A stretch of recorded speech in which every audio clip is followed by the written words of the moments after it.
little after 6 a.m. I'm here in Long Branch, New Jersey, on the beach, where for the last few years I've been coming almost every weekend to get some exercise, clear my head, listen to some podcasts and so on.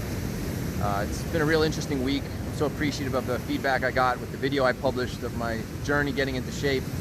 I also got a lot of DMs from people just simply asking any tips I could offer of how I sustained trying to achieve a goal for so many years. I think it's easy for us all to relate to the fact that, many times we try to do something, whether that's going on diets, trying to get into shape, and it only lasts for a few months. And for one reason or another, we fall off the train. So I just wanted to quickly offer 4 quick tips of what I learned, at least in my own personal experience, and hopefully that'll help people who are on a similar journey. First tip is mentally. Everyone needs their own mental reason why they want to change. We will not sustain change over the long term if you're doing something simply because someone told you so, simply because it's something you read in a book. There's got to be some trigger point. Maybe you're disgusted with something. Maybe you just had enough or you're fed up.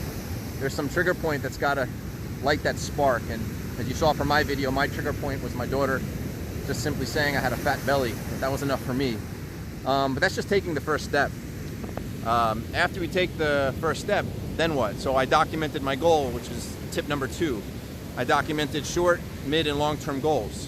Believe it or not, when I took the first steps in my journey, I actually envisioned hopefully one day being able to put together a transformation video and thinking about what the before and afters would look like. And when things got hard, and even when I maybe took some steps back, I realized this is a long-term play, and it was so important to have an idea of what the short-term and long-term goals are. And my short-term goals could be as simple as every day I'm going to wake up at X time and do something for 5 minutes.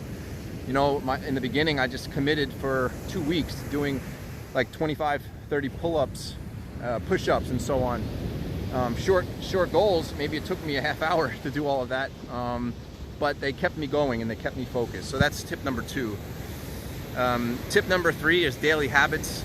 From a diet perspective, it's so important to learn about your relationship with food, what foods work for you and don't, your caloric intake. Go to the doctor and try to see if you can get what's called an in-body scan. It's when you step on a scale that puts electrical pulses through your body and gives you a kind of roadmap around your fat content, your muscle content. It's much better than using the scale.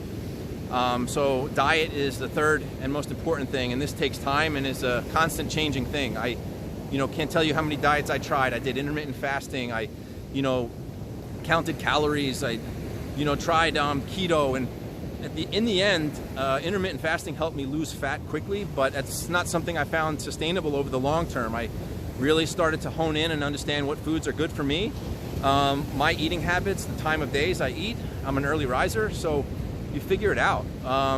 So figure out what you want and the types of foods you like, trial and error, but stay committed to knowing that diet is one of the most important factors. How many calories you eat versus how many calories you burn is going to be one of the key reasons why you're losing weight. And the last thing is just positivity. You got to stay positive. It's so important to find things to do in your life to keep you positive and focused. For me, I love, just as cheesy as it sounds, staying close to nature.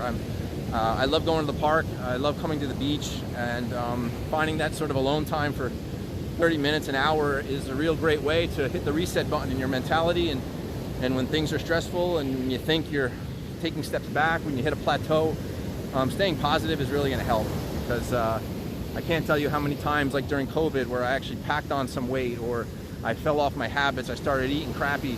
But it was these moments like I'm in right now, which is a way to kind of hit that reset button and start a day anew. So that's really it, guys.